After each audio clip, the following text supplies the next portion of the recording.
Welcome Scorpio to your in-depth year 2026 forecast. I'm going to share with you to begin with some big themes for the year ahead. Then on screen your solar return right at the start of the year, which always provides an influential backdrop for the whole 12 months. And at the heart of that is a glorious alliance between your traditional ruler Mars, Venus, but also the Sun. And that aspect can be very powerful right throughout the new year.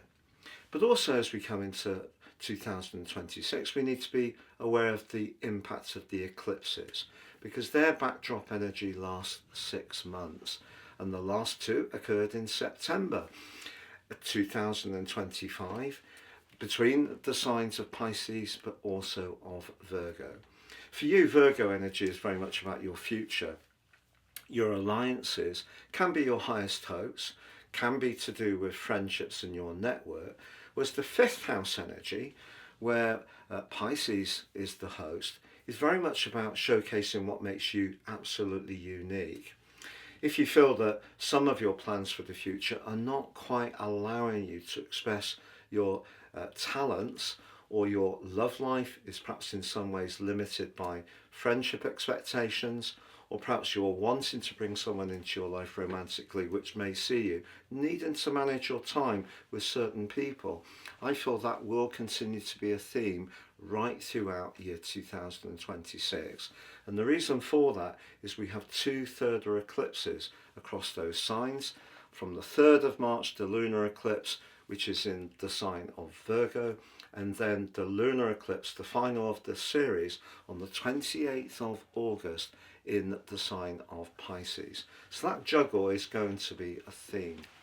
But as you come into the new year, the reception committee includes Saturn and Neptune back in your sister water sign of Pisces. And Saturn in the 5th house, to be honest, is not usually a bunch of laughs. So if you are wanting to demonstrate just how talented you are, one of the things that will be important will be industry. Because Jupiter, the planet of hope and growth, which is in a very expansive part of your chart, and may have given you a desire for extra travel, higher education, just being more enterprising in the second half of year 2025, was choked off at the start of that process by the limiting energies of Saturn. So you may not have felt that you were able to achieve quite all that you wanted. The great news is that Jupiter is going to be very dynamically positive for you in the first half of this year when it comes to being much more on the front foot, and that's going to give you a sense of optimism and possibility. But that Saturn-Neptune energy is important. Now they're both going to be moving into the sign of Aries, which like you is ruled by Mars. First of all Neptune at the end of January and then Saturn in the middle of February. They then come into a very strategically important alliance on the 18th of February. But that's really pushing you to combine the sensitivity and the idealism of Neptune, if you like, with the industry of the energy of Saturn. And if there is something you're really desiring and you're prepared to really put in the application and the discipline, even if it sounds a little bit unsexy, you could start to see the results of something you've been working on over the last 2.5 years broadly.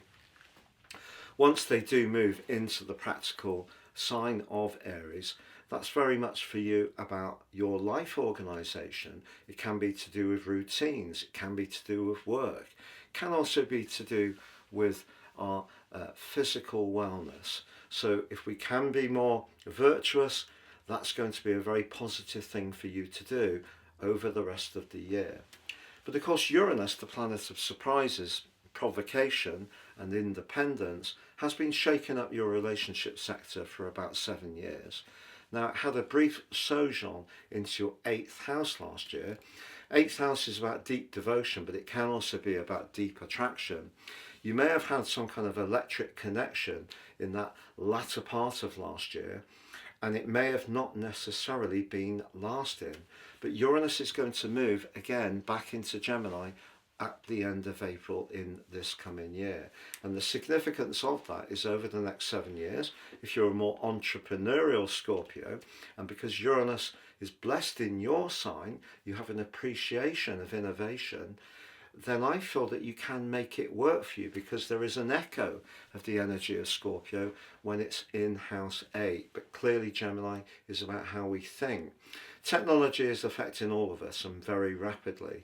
And Gemini is going to amplify this even more. But if you can dive deep to understand the meaning of things, it actually could be a big asset to you, again, if you embrace it.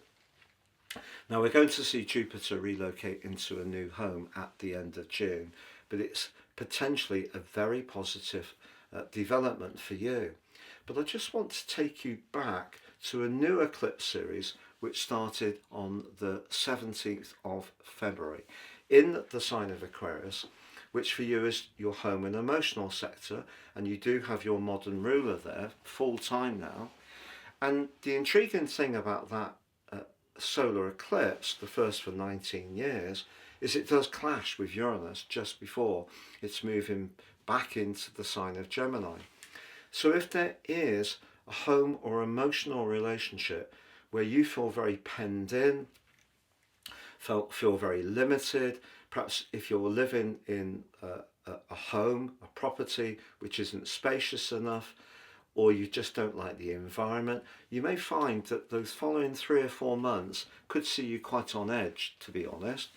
But any relationship where the communication from an emotional but also connecting viewpoint, particularly in terms of attraction, isn't quite chiming, unfortunately it may be something you need to look at.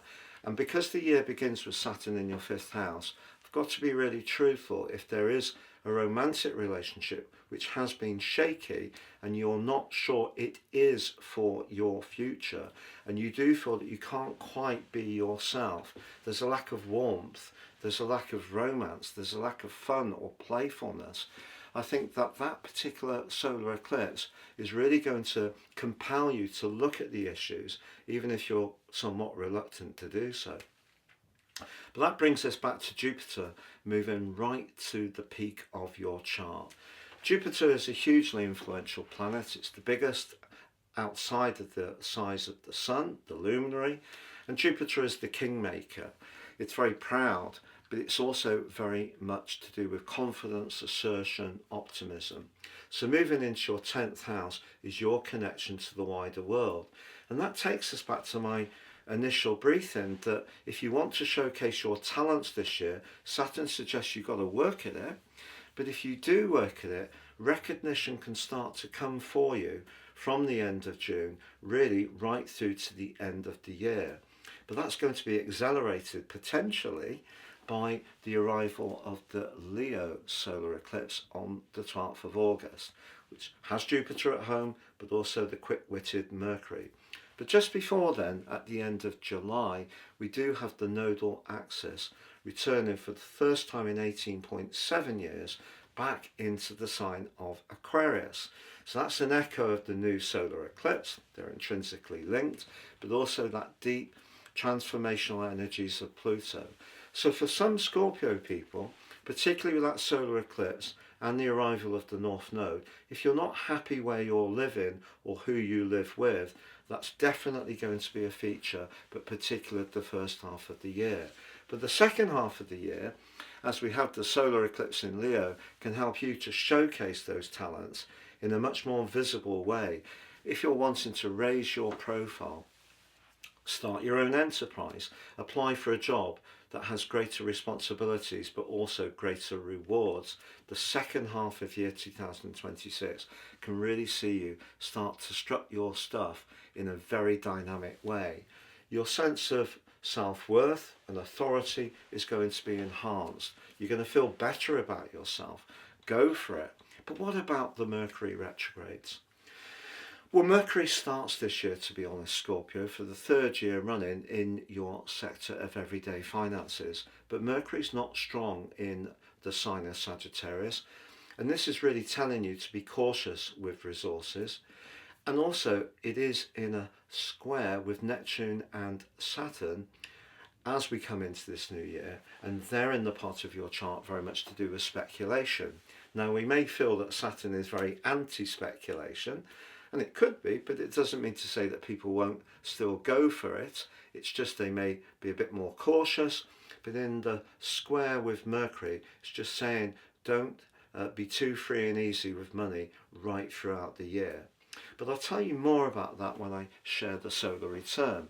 But the big picture about Mercury is that this year all the retrogrades are going to be in water signs, including yours. The significance for you is the first one that occurs is on February the 26th through to March the 20th in Pisces. So if you did meet someone new, the potential there could be that it could be quite fluid, which is very mutable, Pisces, but not necessarily get rooted. Doesn't mean to say it won't work out, but there could be a few things that don't go exactly to plan, perhaps even around your love life or your creative hopes. But we're going to have the second of the Mercury retrogrades influencing your sister water sign of Cancer from June the 29th through till July the 23rd. And for you, that can affect travel plans. We know that Mercury is very much to do with ticketing, systems, technology, and obviously none of us can control the whole process. All we can do is make sure that we plan what we do meticulously, which is Mercury's rulership of Virgo, and we're not too quick to just look at a piece of information and we might miss something key. So you may find yourself, if you are on the move or discussing a contract, that you really do need to concentrate hard to navigate that. But the third one is in your sign from October the 24th to November the 13th.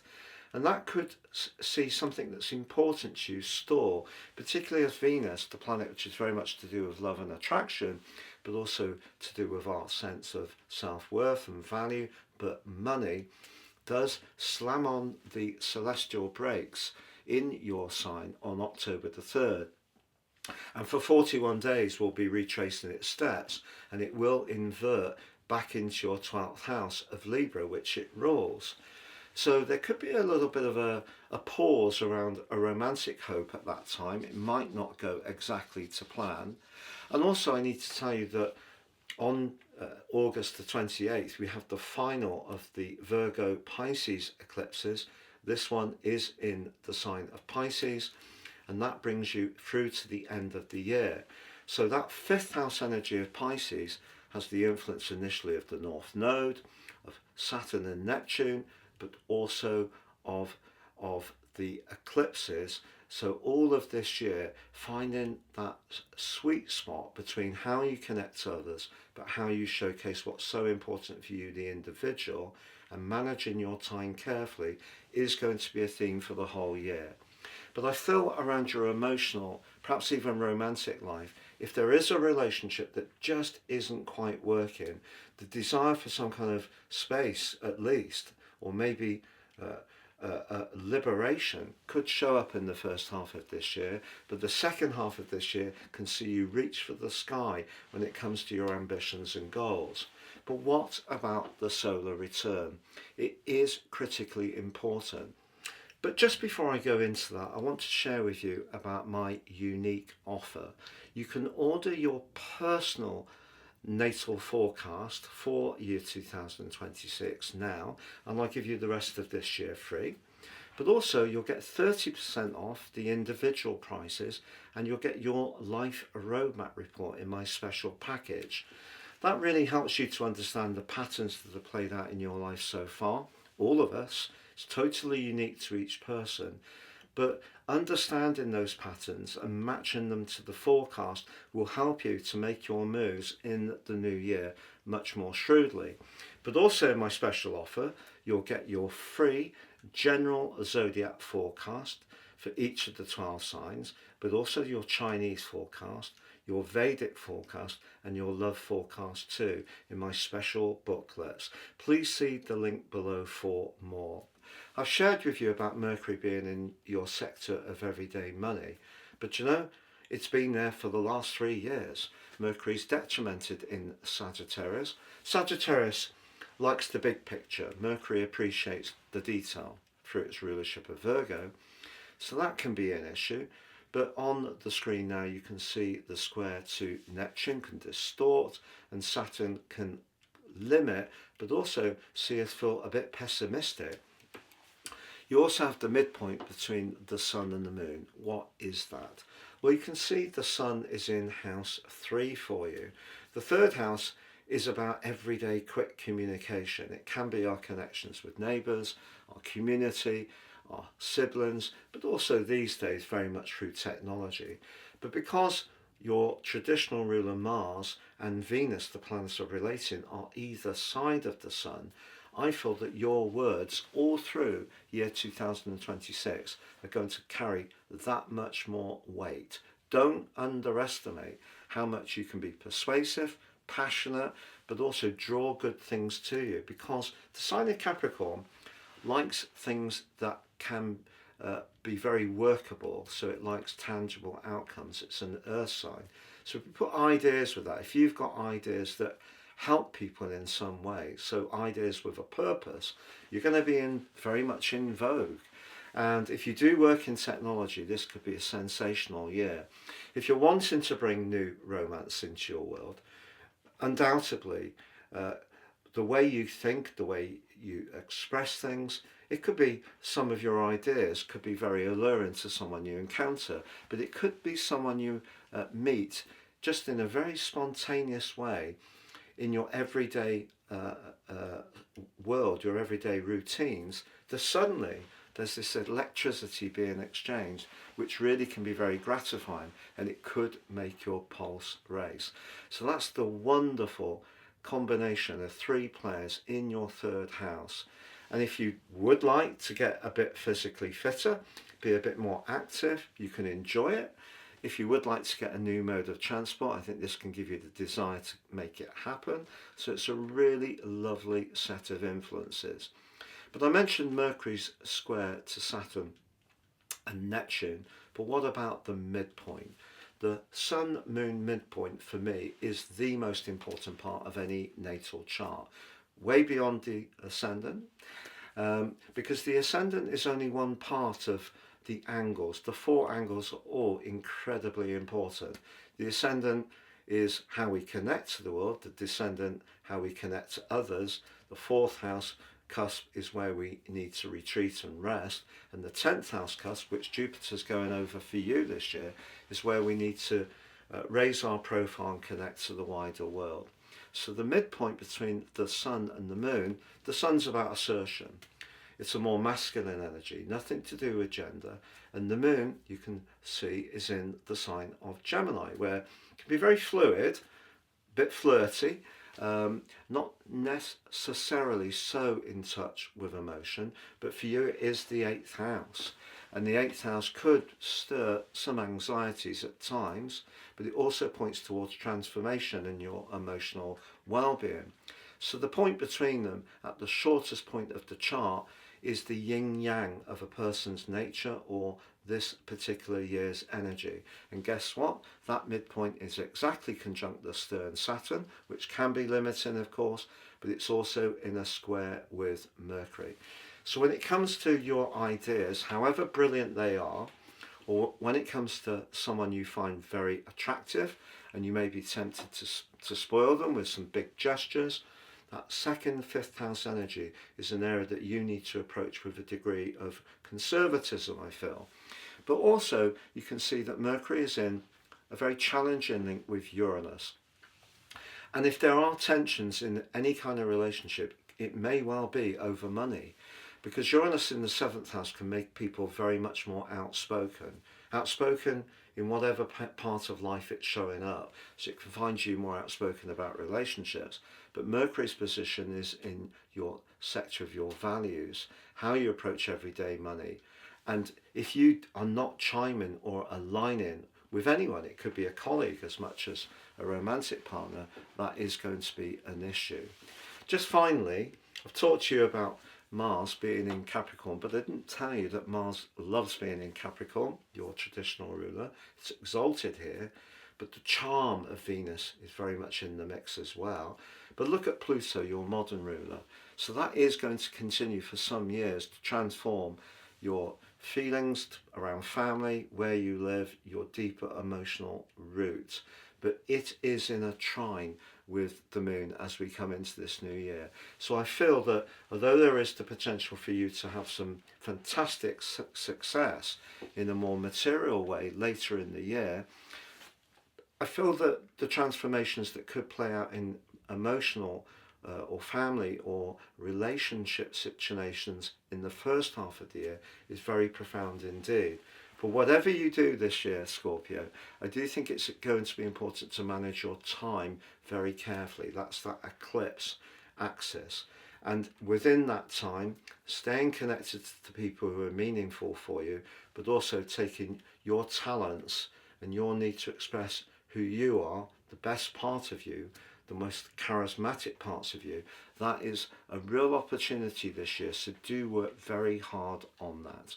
I hope you have a wonderful year 2026. Please join me at patrickarundell.com for your daily, weekly, monthly, yearly, general, love and Vedic horoscope forecast. You can also use my free card tarot as much as you want. It's brilliant if I say so myself. You can also sign up for your free daily horoscope and get that fired to your device each morning. That's patrickarundell.com. And of course, if you'd like to have a one-to-one with me, you can check out my testimonials there too.